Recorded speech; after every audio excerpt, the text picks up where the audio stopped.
자, 그러면 왜 요한계시록을 기록했을까? 자, 한번 잘 들어보시기 바랍니다. 사도 요한이 요한계시록을 기록할 때 최악의 상황입니다. 귀양 가서 사도 요한 나이가 엄청나게 많아요. 연로했어요. 움직이도 못해요. 계속 누워만 계셨어요. 사도 요한은요. 그리고 직접 쓸 수도 없어서 옆에 있는 비서가 다 대필했습니다. 저는 밤무섬에 가서 알았어요. 그리고 요한은 귀양 온 상태, 최악의 상황에서 왜 요한계시록이라는 편지를 기록해야만 했을까?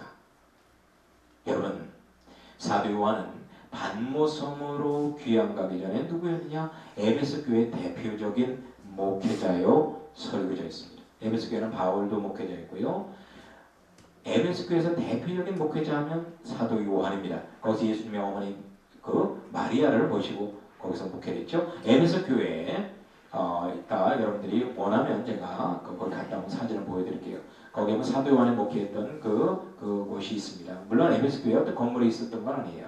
에베소 지역에서요 어떤 교인들, 그리스도인들의 모임을 교회라고 하는 거예요. 초대교회는 건물 없습니다. 건물을 질 수도 없고요.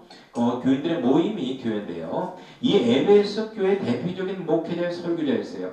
늘 여기에 목회자분들 계십니다만 목회자분들의 공통된 고민이 있어요. 저도 한 30년 가까이 목회하다 보니까요. 늘 고민이 있어요. 그건 뭐예요? 어떻게 하면 성도님들에게 성경을 알기 쉽게 증거해서 저들의 삶에 적용시켜줄까? 그래서 하나님의 말씀을 위해서 저들의 인격이 변화되고 저들의 가정이 변화되고 저들의 직장이 변화되게 할 수 있을까?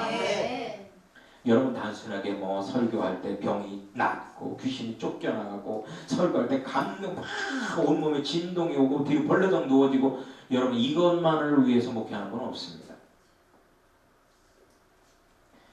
우리 목회자들의 공통된 고민은 어떻게 하면 하나님의 말씀이 이 성경을 저들에게 실질적으로 저들이 깨닫고 적용할 수 있도록 만들어줄까? 이런 고민을 해요. 그렇죠? 모든 목회자들의 공통된 고민이에요. 어떻게 하면 저 성도들을 구실려서 어떻게 하면 헌금 많이 하게 할까? 어떻게 하면 성도들에게 그냥 이 건물을 크게 질 수 있도록 그냥 어디가 대출을 많이 받아오게 할까?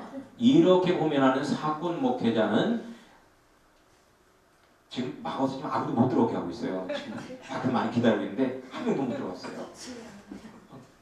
여기 있는 여러분들은 다 천목자라고 믿습니다. 자, 그래서 말이에요. 사도 요한은요, 에베소 교회를 목회할 때 늘 죄사함과 영적 성장을 위한 광야복음 매뉴얼을 만들고 싶어 했습니다. 여러분들 목회하는 목사님들의 어떤 대부분 목사님들의 어떤 바람이 뭐예요? 목사님들이 하는 작업이 뭐냐면 우리 교회 성도님들, 교회마다 다 특색이 있거든. 우리 교회 성도님들의 어떤 실정에 맞게 이 쉽게 복음을 전할 수 있는 매뉴얼을 만들까 해서 나름대로 교회마다 목사님들이 매뉴얼을 다 만들어 놓고 계세요. 책으로 좋으면 책으로 내신 분도 있고 아니면 조그맣게 소책자로 교인들만 위해서 만들어서 뭐 확신반, 성장반, 새가족반, 양육반 뭐 여러 가지 그런 걸 해서 만듭니다. 뭐 여기서 많이 하는 D12, G12 뭐 이런 모든 것도 교재들 사실은 우리 그 사람의 교회에 있는 성도님들에게 어떻게 하면 쉽게 이 매뉴얼로 어떻게 하면 성경 매뉴얼을 만들어줄까 해서 나온 것들이거든요. 그래서 사도 요한이 이런 고민을 늘 하고 있었단 말이에요. 그런데 문제가 있어요. 당시에 그리스도인들 대부분은 문맹인이었다는 겁니다. 문맹인이었어요. 대부분의 그리스도인들은 글을 몰랐습니다. 글을 몰랐기 때문에 상당히 그들에게 어떤 성경의 원리, 성경에 있는 구속의 원리를 증거하는 게 쉽지만 않았습니다. 쉽지만은 않았어요. 그래서 이 문맹인인 당시의 그리스도인에게 증거할 가장 적절한 방법이 있었는데 그것은 뭐냐? 이미지를 통해서 이 구속의 원리, 연단의 원리를 설명해 주는 거예요. 이미지, 즉 그림을 통해서 설명해 주는 겁니다. 그림. 여러분 초대교회 대표적으로 그 갑바도게에 가면 있는데 갑바도게아 같은데 동굴교회가 많이 있습니다. 그런 동굴교회에 가면은요, 거기 그리스도인들이 거기에 모여 살면서 그들이 근데 그 동굴교회 가면 벽에 다 그림이 그려져 있어요. 다 그림이 그려져 있습니다. 왜 그러냐면 당시의 성경 교육은요 단순한 지식 갖고 할 수가 없었어요. 왜냐하면 사람들이 이해력이 떨어지거든요. 그래서 그림을 그려서 그 그림을 통해서 교육을 했습니다. 그래서 당시의 사도 요한도 이 광야복음 매뉴얼을 좀 알기 쉽게 이미지화해서 만들어야 되겠다는 그런 큰 어떤 마음을 가지고 있었어요. 그런데 사실 당시의 목회가 그렇게 쉬웠던 건 아닙니다.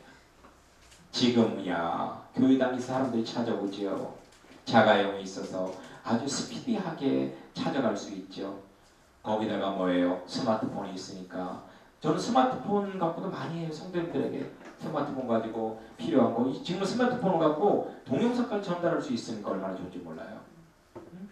그리고 여러분들이 가는 것도 다 여러분들 해서 이제 유튜브에 다 올라가서 원하는 분들이 다 볼 수 있을 겁니다.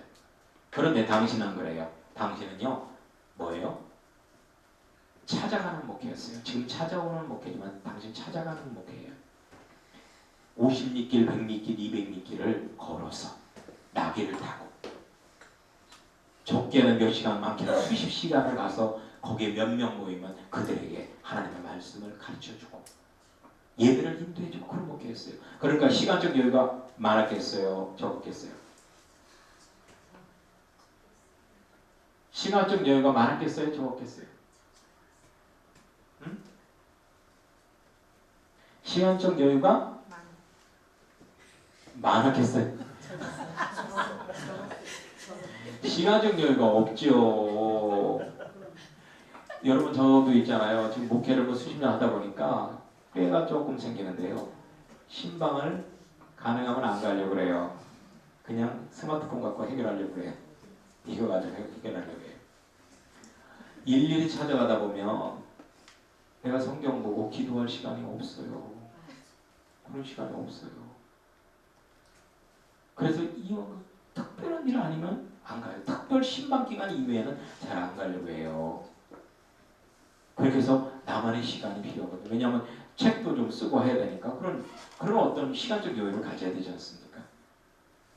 근데 당시에는요 이런 어떤 당시 어떤 목회적 형편 때문에 시청각적인 광야복음 매뉴얼을 만들 여유가 없었습니다. 그래서 늘 주님께 이것을 만들 수 있는 시간적 여유를 주십시오라고 기도했을 거예요. 그때 기도에 대한 응답으로 사도 요한이 반모성으로 귀향을 가게 됩니다. 우리 외적으로 보면은 뭐 사도 요한이 그리스도인이기 때문에 로마 황제가 사도 요한을 미국에서 반모성 보내겠다 하지만 그것은 마귀들도 그렇게 생각을 했겠죠. 하지만 그것은 그 이면에서 하나님